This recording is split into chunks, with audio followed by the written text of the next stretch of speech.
And we're moving on to one of the most important and critical topics for today. We cannot help but continue to notice the hypocrisy of a lot of people from Ambazonian descent who choose to side with the colonial administration than their own people and join in the fight for liberation.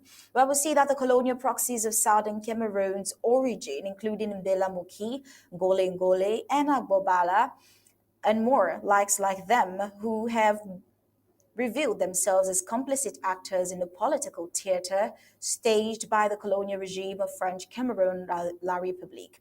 Now we see that these individuals who have chosen to align themselves with the colonial regime continue to act in despicable ways, ways that undermine the ongoing struggle. They have chosen to align with an oppressive system, have become symbols of betrayal, begging for scrapes from their own stolen resources while undermining the legitimate fight for the total liberation of Ambazonia. Now we see a pitiful spectacle in parliament with Mbela Moki, a colonial senator who recently displayed the depth of his servitude in La République's parliament, lamenting the lack of roads to Ekondo Titi and other neglected Ambazonian areas. Let's take a listen.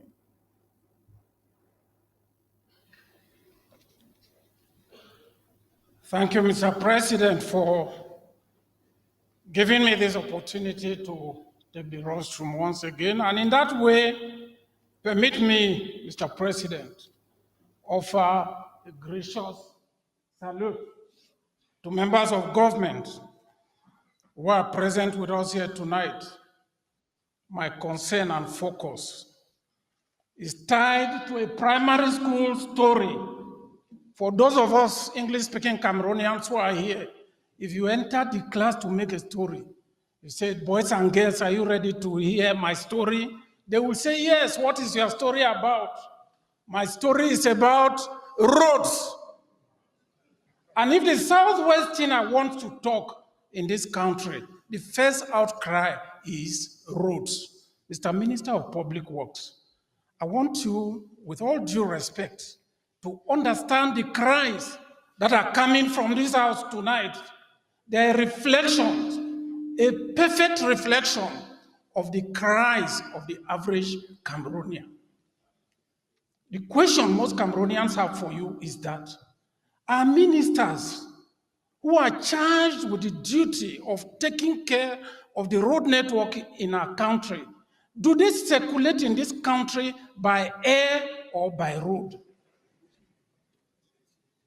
How can it be that the economic capital is not properly connected to the national capital of our country? What image are we giving to the world? Mr. Minister, a few days ago you came around with some explanations after the Delegate General for National Security spoke out about the road network in the country. Yes, Mr. Minister, as I said, with all due respect, have you ever lost a relation because of bad roads, Mr. Minister? When the head of state visited Boya and people put their complaints to him, he made a statement I will never forget. As a YCPD militant, the head of state said the crown cannot be happy when the cottage is not happy. Mr. Minister, everyday Cameroonians are dying because of bad roads. How? For how long are we going to cry as a people? For how long are Cameroonians going to shout out? We have elections next year. What do you want us? Look, we are leaving this place, for those of us who live in the communities, we are not safe because people will say we have gone and voted what? People will ask those questions. We don't have answers, no matter what CRTV is trying to portray now. Areas. I come from the Southwest. We have 6 divisions. How many of those divisions are adequately linked to the regional headquarters? The regional headquarters itself is not linked to the economic capital, which is the way out. Now, we condemn English-speaking Cameroonians for being terrorists. Let me reveal this to all of you, the government bench, you are giving a lot of work to our gallant military boys. If you want to condemn the people of Lebialem and say they subscribe to Ambazonian tendencies, it is simple. The bottom line is underdevelopment. There are no roads. The minister mentioned Ekondo Titi Kumba here when he last came here. There is no road to Ekondo Titi, sir. Even a motorbike cannot go to Ekondo Titi. Let us be frank. We cannot be pretending here. We should call a spade a spade. People have resorted to going by sea to Indian division. Mr. President, I understand you, but give me some time to cry to you. Translate the cry of Cameroonians to you. This is what I'm saying. It is appalling. It is bad. The situation is bad. Other speakers have mentioned areas I don't want to mention. But look at, you cannot travel from economic capital to the national capital. You cannot travel to Kribi, which is to sell Cameroon, the future of our nation. Mr. Minister, we saw you signing a document saying that there will be a road from Bikoko to West Coast Idi now. The people of the west, of the southwest, are used to what you are trying to do. A contract was signed to plant a bitumen plant in Limbe. Till date, it is not there. A cement factory, it is not there. The Limbe seaport, all, Tico airport, is this, tell us, is this another deception? Mr. President, no, let us end this.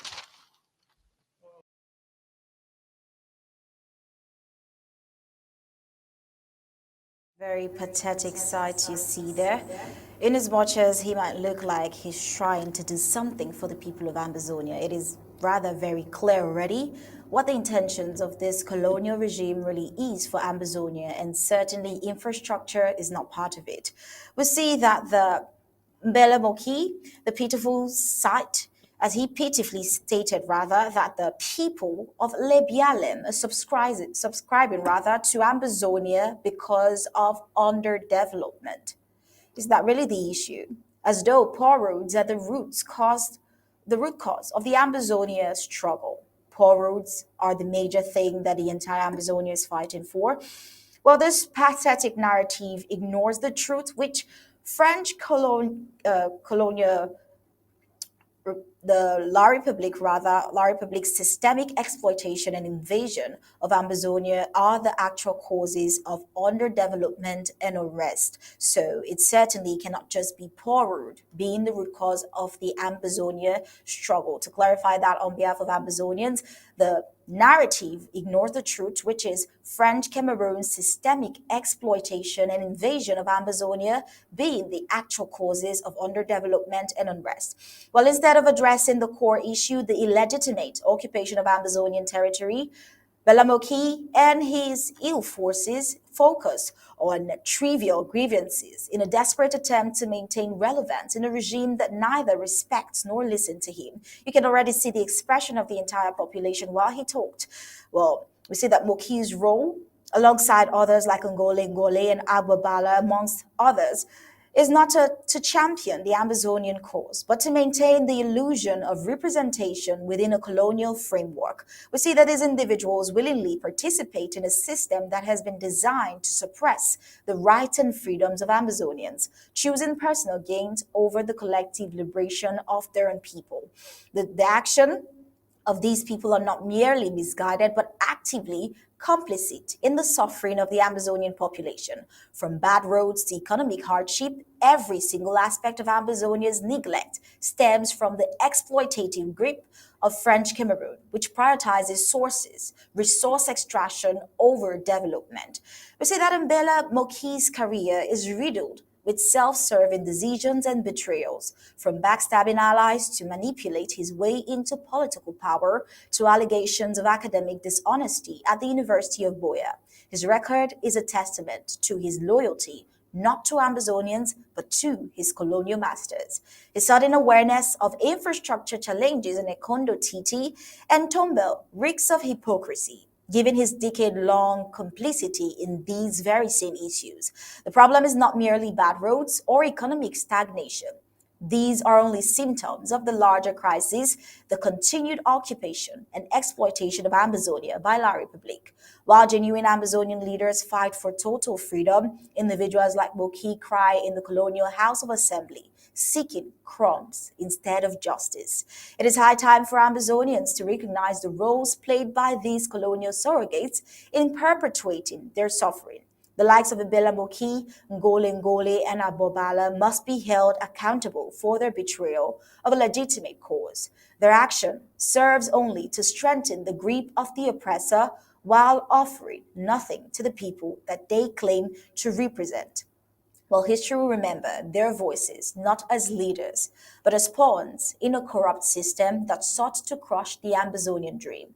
As Ambazonians continue their fight for total freedom, they must also expose and reject the hypocrisy of those who have chosen servitude over liberation.